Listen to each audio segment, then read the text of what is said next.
besok baru kelar begitu. Oke, enggak sebelum itu karena judul di ininya adalah mantan pilot, mantan instruktur gitu ya. Iya. Supaya saya sebut juga instrukturnya. Pilot dulu. Sering ada pertanyaan, sudah pilot belum? Oh, masih co-pilot ya.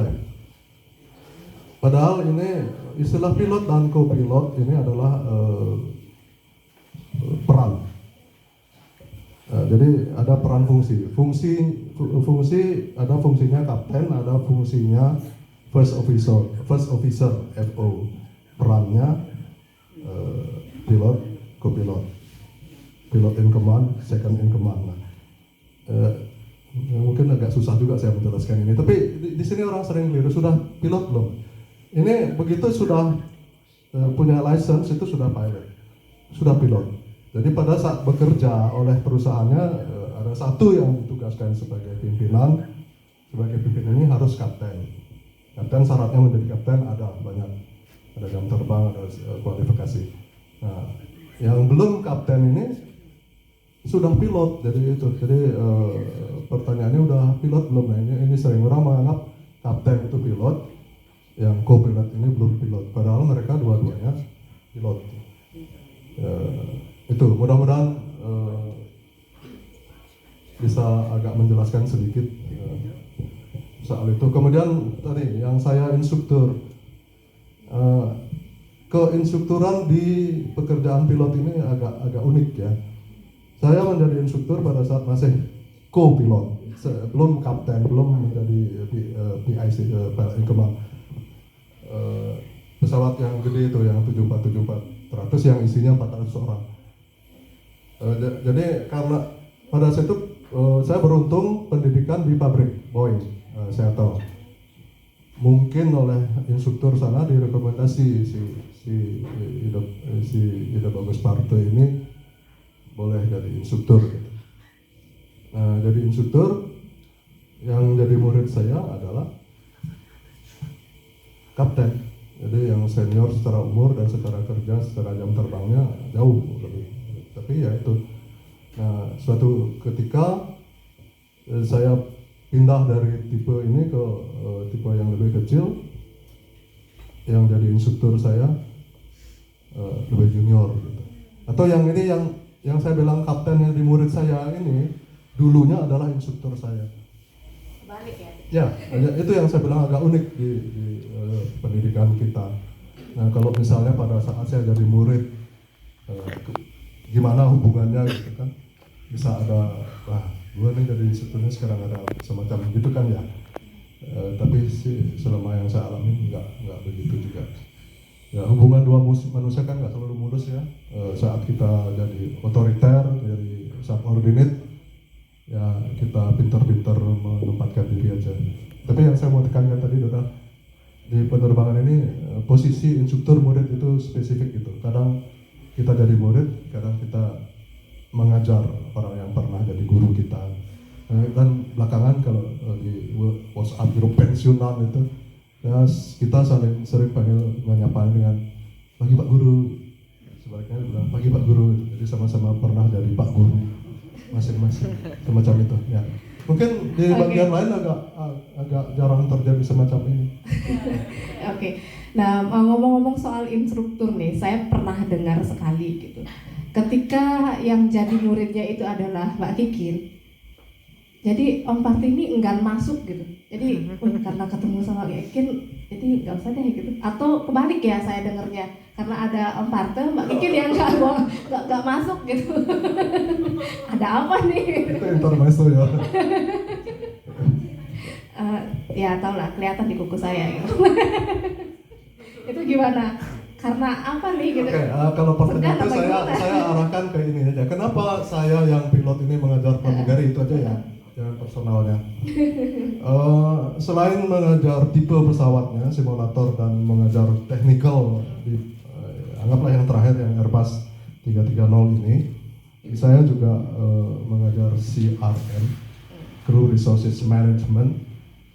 Dan ini menurut saya ini sangat penting untuk safety. Jadi mengatur lagi safety.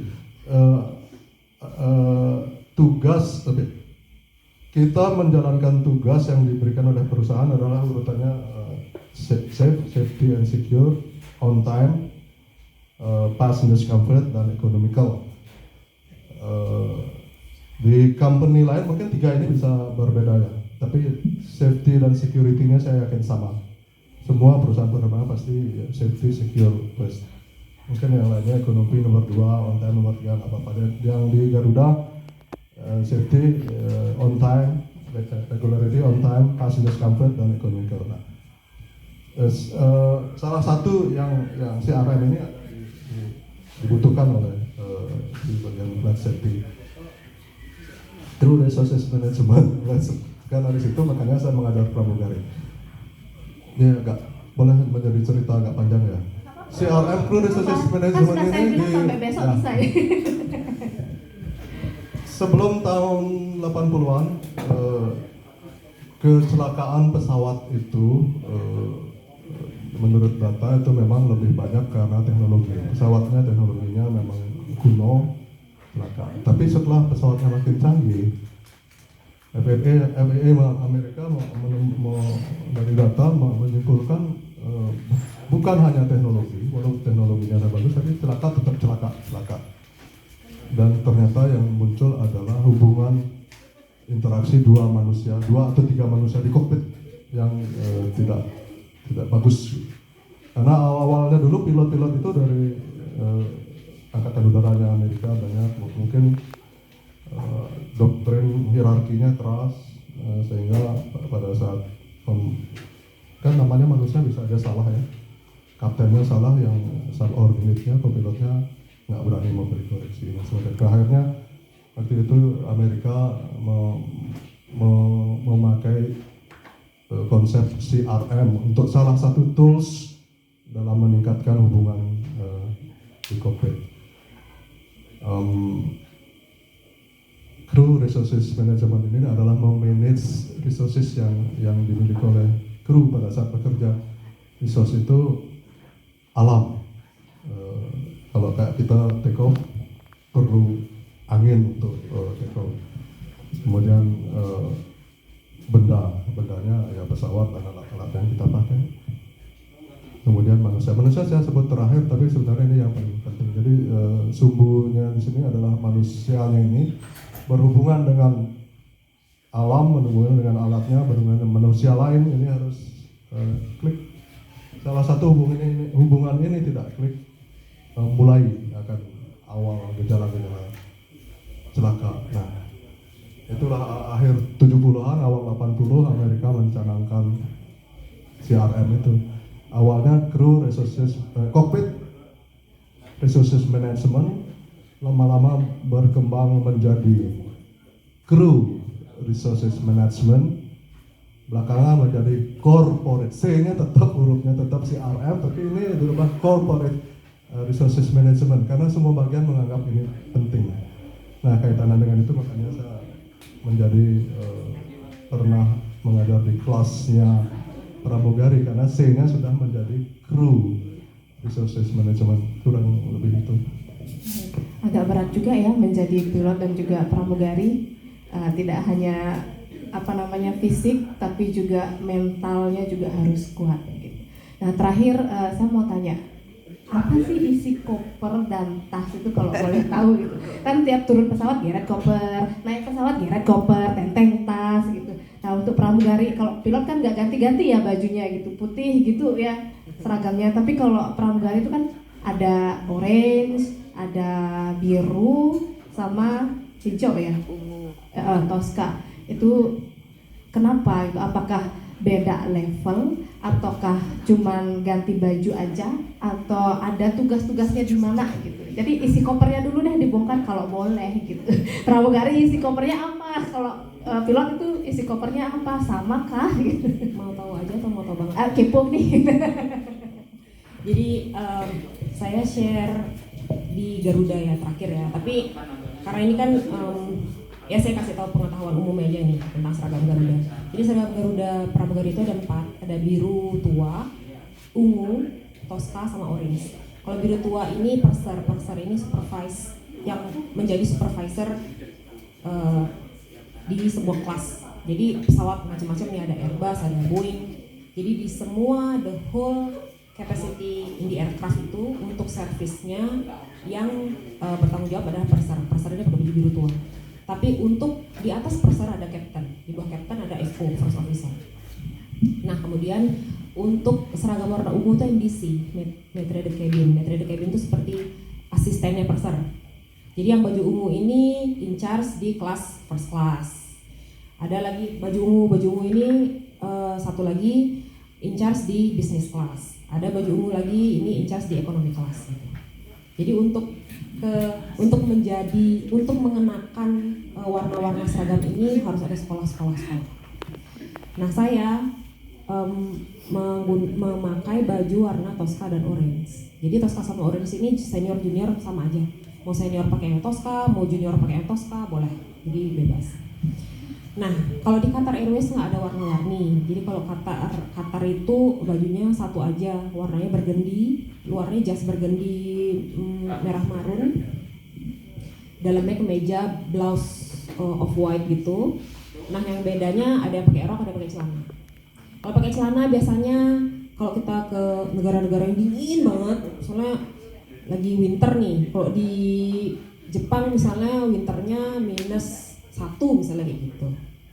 Kalau di Rusia, di Moskow mungkin nggak -1, mungkin di Rusia bisa -15, -10 kayak gitu. Jadi biasanya pramugari males kalau pakai rok kan dingin soalnya kan. Biasanya pakai celana. Jadi yang membedakan itu. Nggak tahu kalau maskapai yang lain.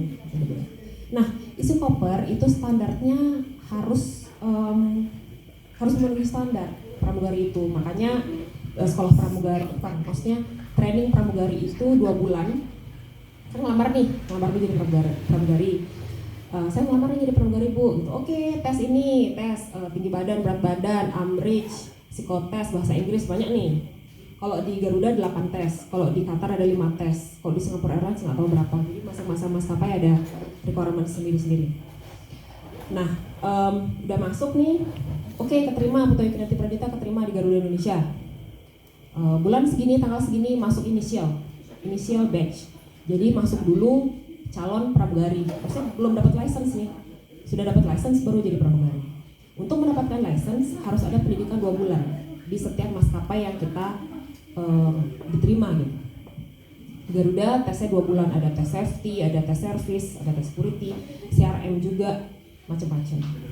Nah di situ ada standar-standar yang satu koper itu harus isi spare seragam, isi alat-alat mandi, official look.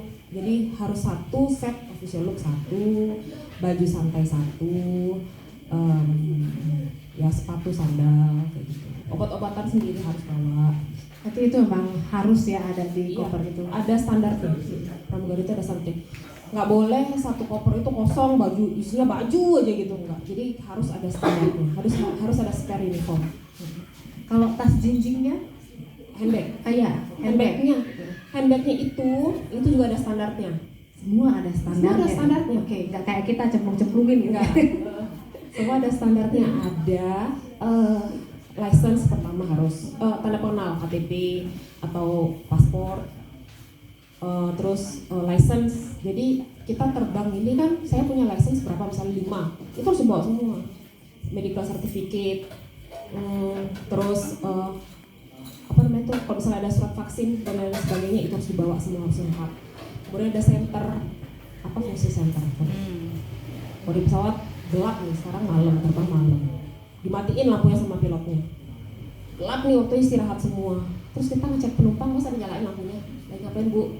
Lagi ngapain pak? Makanya nggak mungkin. Jadi kita untuk jalan kita pakai center. Kalau misalnya nggak pakai center kita nabrak. Jadi makanya kenapa fungsi center, jangan center yang besar ya, tapi center yang kecil aja untuk melihat jalan kita di lorong. Tuh, jadi itu untuk safety sama untuk security itu penting center. Kemudian di handbag ada apa ya? Obat-obatan pribadi.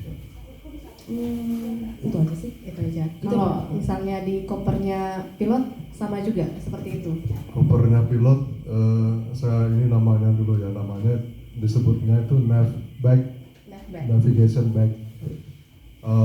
Dulu isinya memang kita bawa navigation book tebal gitu, jadi rute-rute yang akan kita jalankan kita bawa. Walaupun di pesawat disediakan juga oleh company buat jaga-jaga. Nah, belakangan itu navigasi booknya itu kita ganti dengan iPad karena semuanya secara teknologi semua bisa ada di iPad belakangan ini. Jadi tapi namanya tetap Navbag sih, walaupun isinya iPad, jadi bukan iPad bag. Gitu. Oke. Untung ada yang ketawa ya. Tengah dia gitu. Astaga, oke, tepuk tangan dulu untuk Terima kasih untuk yang mau ketawa. Kasihan deh saya. Ya, namanya disebutnya Navbag. Isinya dulu bener navigation book, tapi belakangan kita agak bebas isinya. Tapi ada tadi license, certificate, center, sentolop. Apa istilahnya bahasa Inggrisnya, ada yang bilang flashlight, ada bilang torch gitu ya. Dan suatu ketika isinya tas saya ternyata ada sentolopnya 2, flashlightnya 2. Di Australia kalau nggak salah, di security-nya jadi lama itu periksanya. Ini si kapten ini ngapain dia bawa banyak gini, jadi dicurigai kan barang-barang yang ada kemungkinan ada berbahaya untuk security. Jadi sempat lama aja, apa ini salah isinya. Kalau koper yang satu laginya ya kebutuhan pribadi. Oke. Nggak usah diceritain juga nggak apa-apa. Karena sangat pribadi. Oh ya, sangat pribadi. Entah apa itu ya, silahkan. Oke, tepuk tangan dulu dong untuk Parto dan juga Mbak Kiki. Jadi sudah berapa lama ya saya ngomong